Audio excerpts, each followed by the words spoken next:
Good morning. Today is the 21st of February. It is Shrove Tuesday, and it's time for yet another very vague, not particularly interesting, and probably quite boring vlog.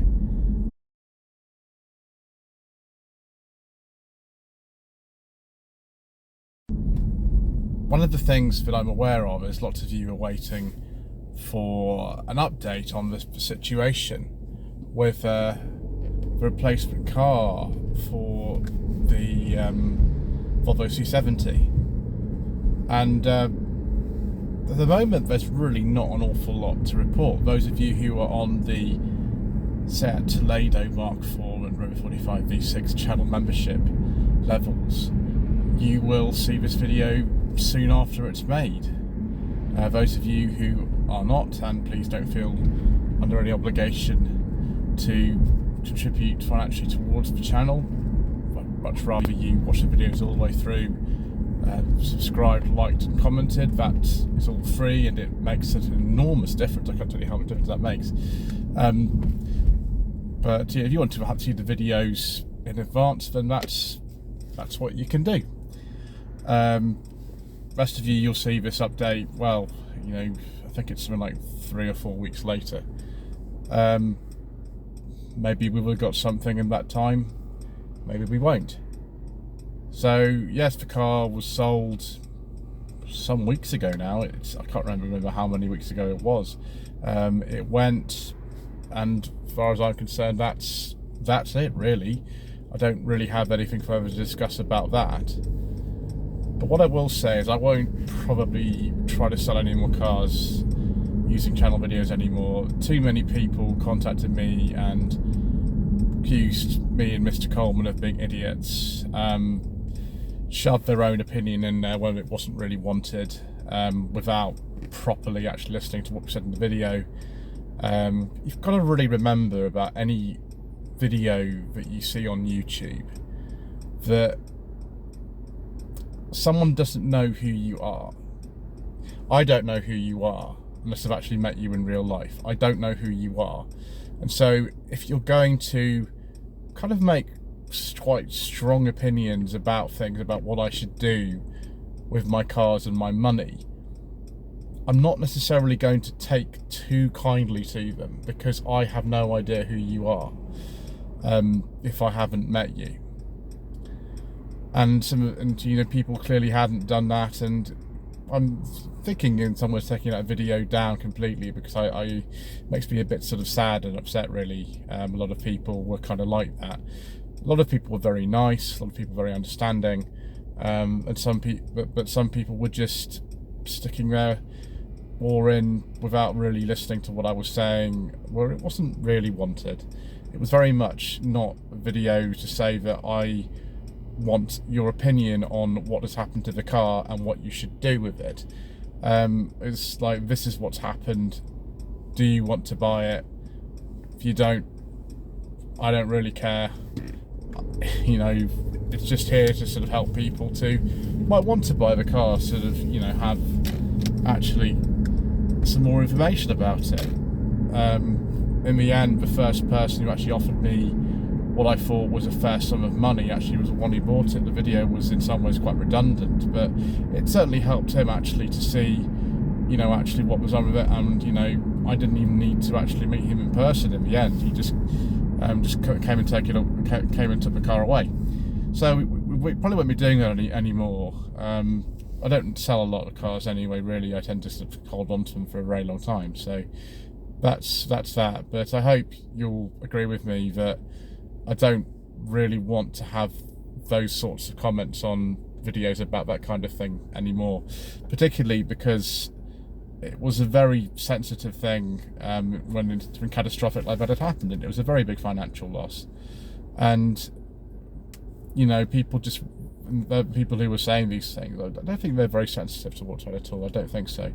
And the internet is a place where that kind of thing happens, and maybe I should have been wise to that myself and think that, you know, if this thing is so sort of emotionally kind of dear to me, I shouldn't really expect anything different. And you know, that's my own fault really.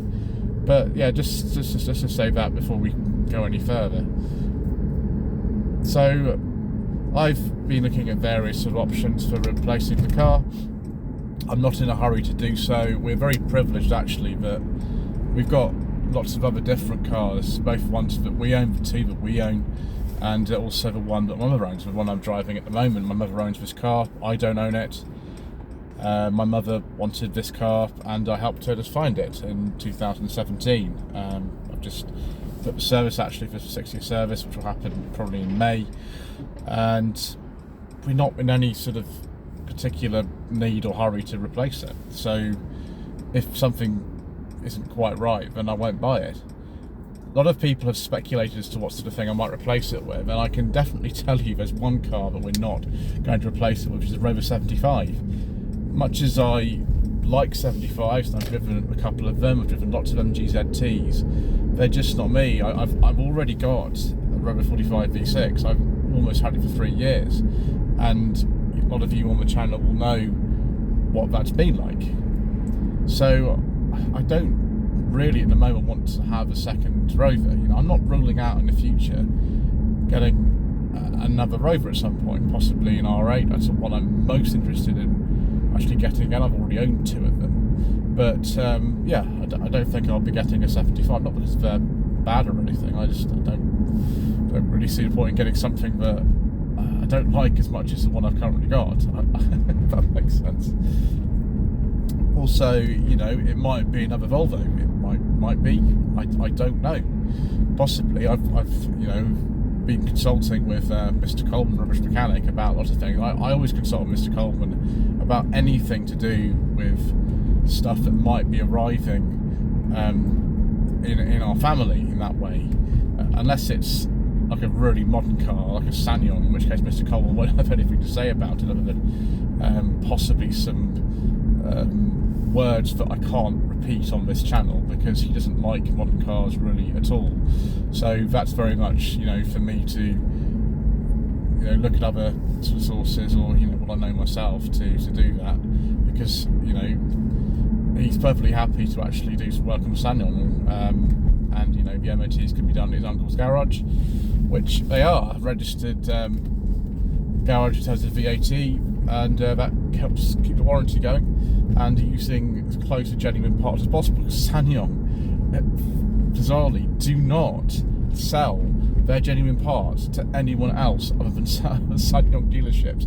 You cannot normally get this part, so what you have to do is look elsewhere for the closest thing, and sometimes the parts are exactly the same, just they don't have the Sanyong logo on them. They're identical parts, just without the logo. They're made by the same people, so that's quite frustrating. But you know, he will work on the modern stuff for me if it's something like the Sanyong. He's very happy to, because that's actually quite a simple car for a modern one. But some of them I don't think he would, and that's all right. You know, it's not the end of the world, but we have to have something that he'll kind of be okay to work on.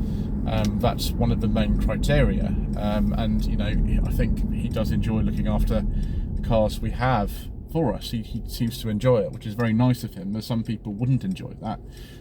I don't enjoy trying to work on cars because it tends to go very, very wrong when I do it. That's why I call myself the ridiculously rubbish mechanic, because Mr. Coleman is called the rubbish mechanic. He's not a rubbish mechanic. That just kind of relates to the industry that he actually works in. So, you know, there's going to be speculation as to what we'll do. I'm pretty certain now, after looking at many cars, some of which I've missed out on very, very narrowly, actually, very narrowly in some cases, that I know pretty much what we want. There's one that came up this morning, actually, and I sent it over to Mr. Coleman, and we realised the car was absolutely full of filler. I saw a bit of filler in the photographs, but he found even more of it, and I don't really want a car that's just had too much filler in it. It's, you know, the sort of age and the price of the cars we're looking at, there might be a little bit somewhere, and that's just the way that it is. But you don't want a car that's like virtually the entire seam is made of filler. That's probably not a good idea. So I suppose there'll be more news when there is more news. At the moment there is none. The shows that we have booked in to have a car taken to them will take either, I think, the 45 V6, that's working just fine at the moment. We might take the Sanyong. There's that one particular show I think I am definitely taking the Sanyong to, actually, this year. And you know, it's actually more practical consideration in that case, rather than, like, you know, I want to sort of show off at Tivoli, because it's the sort of thing you want to take to show, is it really? But some people have not seen them though, and they're interested in having a look at them. But apart from that, there's not really much classic potential for them at the moment. So yeah, we'll just keep going with what we've got, and you know, that's absolutely fine. But anyway, thank you ever so much indeed once again for watching. Please don't forget to subscribe to the channel, like this in the comment below, and we shall see you soon for more incredibly irrelevant music.